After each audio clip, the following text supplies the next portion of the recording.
A fin de protegerlas durante la noche, el pastor lleva a sus ovejas a un corral rodeado de espinos para que los animales salvajes o los ladrones no puedan entrar en él. A veces, acuciado por el hambre, un animal podría saltar sobre el cerco de espinos y acosar las ovejas. Tal situación determina la diferencia entre el verdadero pastor que ama a sus ovejas y el jornalero, que solo trabaja por el dinero. El verdadero pastor está dispuesto a dar la vida por sus ovejas.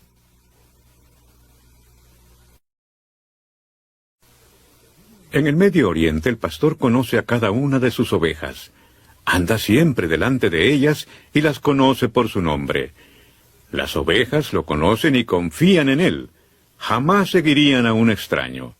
Por eso, cuando el pastor llama a las ovejas, solamente las que son suyas le responden.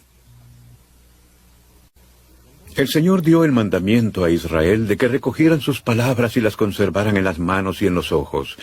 La interpretación de los judíos fue que debían copiar las palabras del Señor en pequeños pergaminos y colocarlos en cartuchos de cuero, que entonces se ataban sobre la frente y en los brazos cuando oraban. Estas eran llamadas filacterias.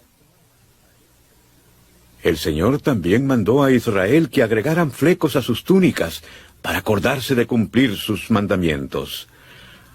A esos flecos debían cosérseles un listón azul, el color simbólico de los cielos, para que recordaran de dónde provenían los mandamientos. Al extender los flecos y aumentar el tamaño de las filacterias, los fariseos querían demostrar que eran más justos que los demás.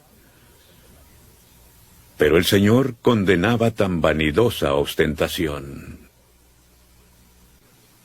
El antiguo Israel esperaba la venida de un Mesías o un Cristo.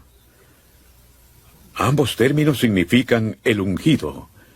En la profecía de Isaías, las palabras «me ungió» se refieren a la venida del Mesías, y cuando Jesús dijo «hoy se ha cumplido esta escritura delante de vosotros», estaba declarando ser el Mesías prometido. Los que se hallaban en la sinagoga lo veían solo como al hijo de un carpintero y quisieron matarlo por blasfemo. Para nosotros cada nuevo día comienza a la medianoche. En el antiguo Oriente Medio, el nuevo día comenzaba al caer el sol. Aún hoy quedan vestigios de esa costumbre cuando celebramos la Nochebuena el día antes de la Navidad. La noche y el día se dividían en 12 segmentos iguales llamados horas. Aunque el tiempo en realidad variaba de acuerdo con la época del año, el amanecer era alrededor de las 6 de la mañana. 3 horas después del amanecer era la hora tercera, es decir, las 9 de la mañana. Y la hora novena era eso de las 3 de la tarde. La noche estaba dividida en 4 secciones denominadas vigilias. La palabra vigilia proviene del idioma latín y significa estar velando o vigilando, tarea que le correspondía de noche a los soldados. Las vigilias empezaban al caer el sol y terminaban a las 9, a medianoche, a las 3 y a las 6. La palabra Getsemaní significa prensa de aceite. En el jardín de Getsemaní colocaban las aceitunas en canastas y las prensaban bajo gran peso para extraerles el aceite. Existe cierta similitud entre este procedimiento y la expiación. En este mismo jardín, nuestro Salvador padeció bajo el peso de los pecados del mundo, por lo que derramó su preciosa sangre por cada uno de sus poros. Este acto de abnegado amor redimió a la humanidad de sus pecados. Entre los judíos, la sinagoga, dirigida por un grupo de ancianos locales, era el centro social, educacional y religioso de la comunidad. El que era excomulgado no podía entrar en ella y participar en actividades sociales. Si alguien declaraba haber sido sanado por Jesús en el sábado, los líderes de la sinagoga podrían haberlo considerado una blasfemia, una ofensa que merecía la excomunión. En los banquetes de la época del ministerio terrenal del Salvador, los comensales se recostaban sobre alfombras.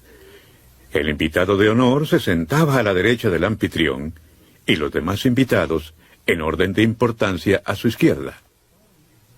Mientras comían, haciéndolo con la mano derecha, generalmente se apoyaban con el brazo izquierdo. La persona ubicada al frente se recostaba próximo al pecho de quien estaba inmediatamente detrás suyo, y así lo hacían todos, aunque en realidad sin molestarse unos con otros. También era costumbre que un sirviente lavara los pies de los invitados mientras éstos comían. La vestimenta principal, tanto de los hombres como de las mujeres, era la túnica. Esta era como una bolsa con aberturas para la cabeza y los brazos. Para ceñirse la cintura, se usaba una faja de cuero o de tela plegada como cinturón. Cuando trabajaban, la túnica solía estorbarlos y entonces la recogían metiéndola bajo el cinturón, lo cual les permitía mayor libertad de movimiento. A esto llamaban ceñirse los lomos. En el lenguaje del Evangelio, ceñid vuestros lomos significa que debemos prepararnos para trabajar y servir en el reino de Dios. Para llevar dinero consigo, se usaban bolsas de diferentes tipos, incluso algunas cosidas a una faja o colgadas de un cinturón.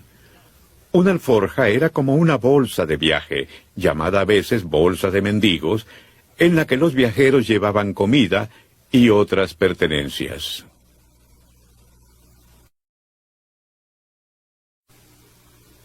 El cilicio era un tejido áspero, similar a la arpillera, hecho con la crin de cabras. Puesto que era muy incómodo llevarlo a la vista sobre la piel, simbolizaba el dolor y las tribulaciones que padecía la persona. Y para demostrar su humildad, se echaba ceniza sobre la cabeza. El ayo o tutor a que se refieren las Escrituras era un siervo de confianza que tenía la responsabilidad de guiar al niño hasta que fuera adulto. Debía llevarlo a la escuela para que recibiera de un maestro una educación formal. La ley de Moisés fue como un tutor hasta que vino el Salvador con una ley superior. Antes de aprovechar el trigo, es necesario separar primero la paja de la espiga y extraer la semilla del pericarpio. Esto solía hacerse arrojando al aire el trigo y la paja con una horquilla especial o aventador. Siendo que la espiga es más pesada que la paja, ésta volaba al viento mientras que la espiga caía a los pies del agricultor. Finalmente, lo bueno se recogía con una pala. Una vez que el trigo se almacenaba en un granero, el terreno se limpiaba al quemarse la paja sobrante. Juan el Bautista advertía a la gente que llegaría el día en que el Hijo de Dios habría de usar el aventador del juicio para separar a los justos de los inicuos. Aunque las sinagogas estaban presididas por los ancianos de Israel, la congregación participaba en las enseñanzas que allí se impartían.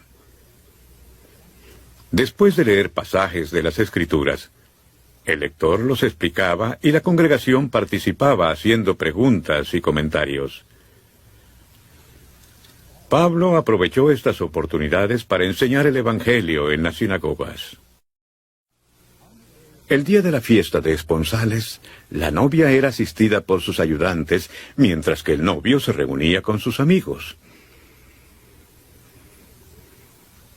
Los amigos y el novio pasaban entonces a buscar a la novia para llevarla a la fiesta. Con gran expectativa, los amigos y vecinos formaban fila a lo largo del camino para integrar la procesión. Si el novio se demoraba, todos tenían suficiente aceite en sus lámparas hasta que él llegara. Al fin se oía el clamor: ¡Aquí viene el esposo! Las ayudantes dejaban a la novia y corrían a la calle para alumbrar la entrada del novio.